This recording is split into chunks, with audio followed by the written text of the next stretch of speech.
নমস্কার, আমি তরুণ ঘোষ।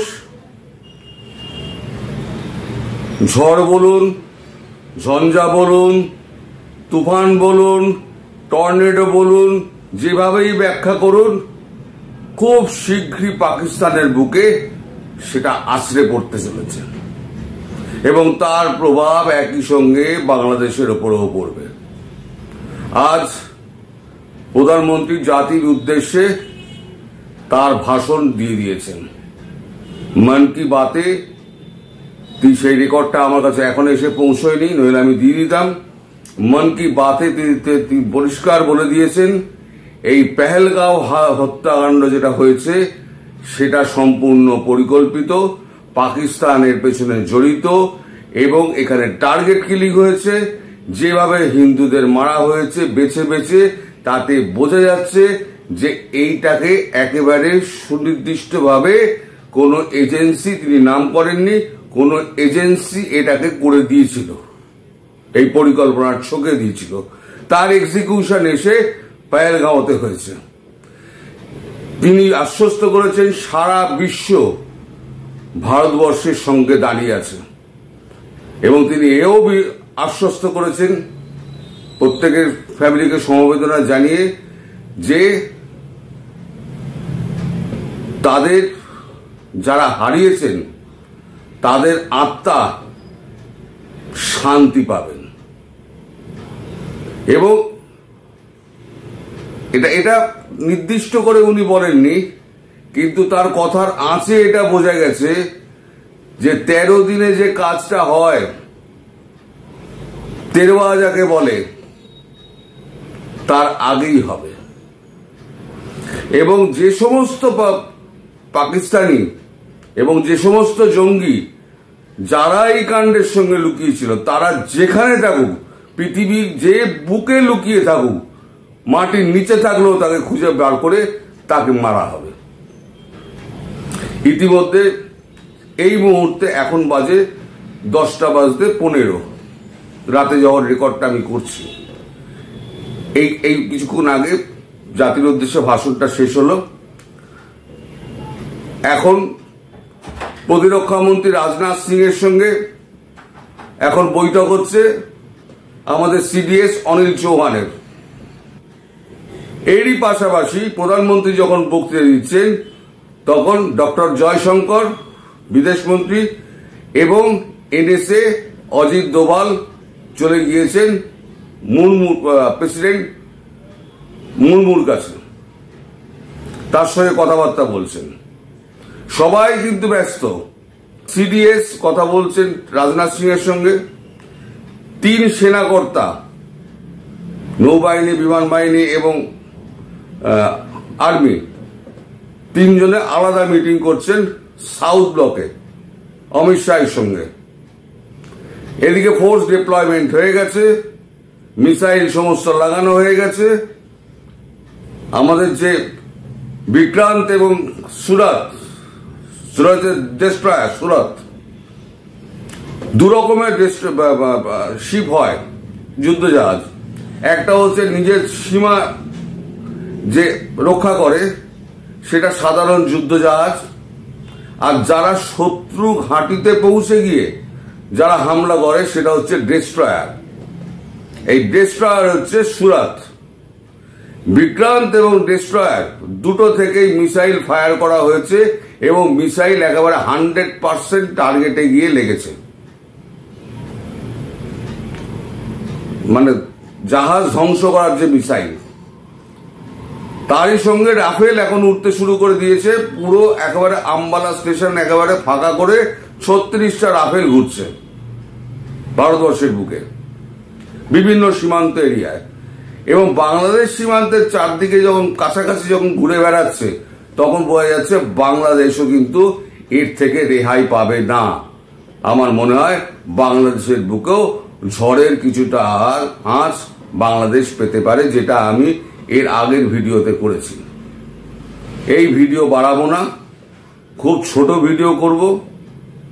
আমি মোদ্দা কথা বলে দিলাম, বড় ঝড়ের আশঙ্কা আছে। এর জন্য ভারতবাসীকে তৈরি থাকতে হবে এবং পাকিস্তানে যে সমস্ত টেররিস্ট আছে তাদের মানে শেষ এবারে হবেই।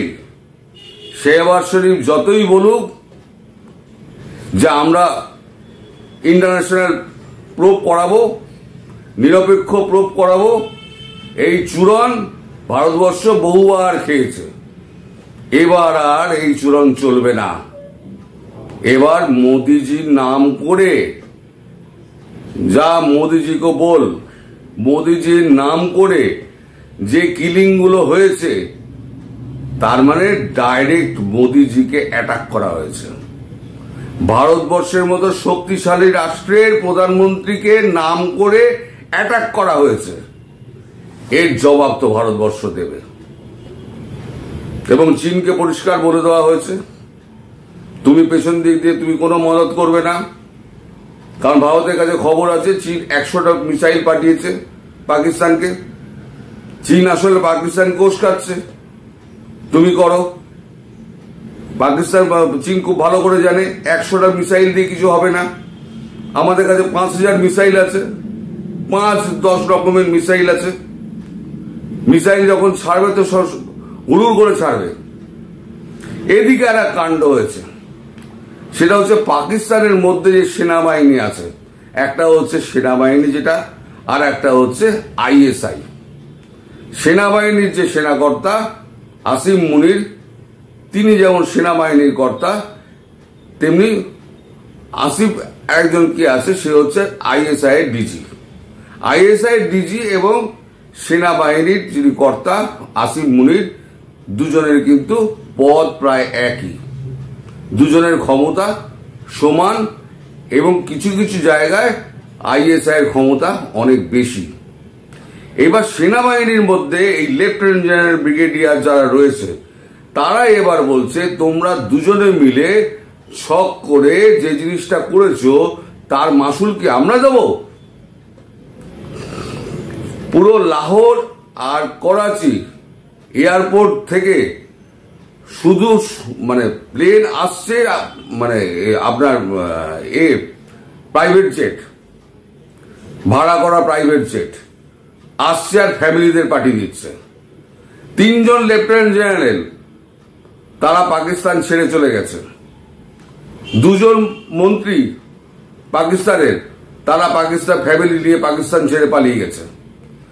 মানে পাকিস্তান ছেড়ে ধনী যারা আছে তারা তো আগেই পালিয়ে গেছে, এখন পাকিস্তান ছেড়ে পালানোর ধুম পড়ে গেছে। এই অবস্থার মধ্যে দিয়ে পাকিস্তান বুঝে গেছে যে এবারে আর পরিত্রাণ নেই, এবারে তাদেরকে মার খেতে হবে। এখন কি ভারত কি তার no first use nuclear programme যেটা ছিল, নো ফার্স্ট ইউজ, সেই প্রোগ্রাম থেকে সরে আসবে? কারণ শোনা যাচ্ছে 2003 সালের জানুয়ারিতে এই যে সিকিউরিটি কাউন্সিলের যে মিটিং হয়েছিল, সেই মিটিংয়ে ওই নো ফার্স্ট ইউজটাকে আবার রিকনসিডার করা হয়েছিল।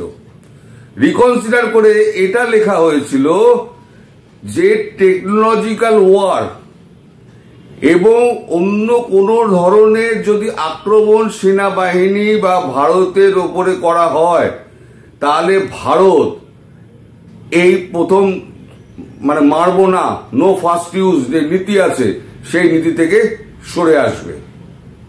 এটা নাকি 2003 সালে এটা হয়েছিল ইউপিএর আমলে।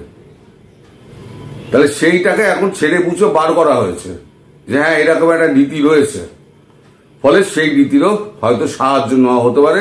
আমি জানি না নিউক্লিয়ার ইউজ করা হবে কিনা, তবে পাকিস্তান জুড়ে ত্রাহিমাম তৈরি হয়ে গেছে। সমস্ত পাকিস্তান জুড়ে টেলিভিশন থেকে সোশ্যাল মিডিয়া সর্বত্র একই কাণ্ড, একই কথা যে এবার ভারত আমাদেরকে ছাড়বে না। এবং আপনারা নিশ্চিত থাকুন, ঝড় খুব তাড়াতাড়ি গিয়ে টর্নেডো হয়ে আছড়ে পড়বে পাকিস্তানের বুকে। সবাই ভালো থাকবেন, সুস্থ থাকবেন এবং সাবধানে থাকবেন। নমস্কার।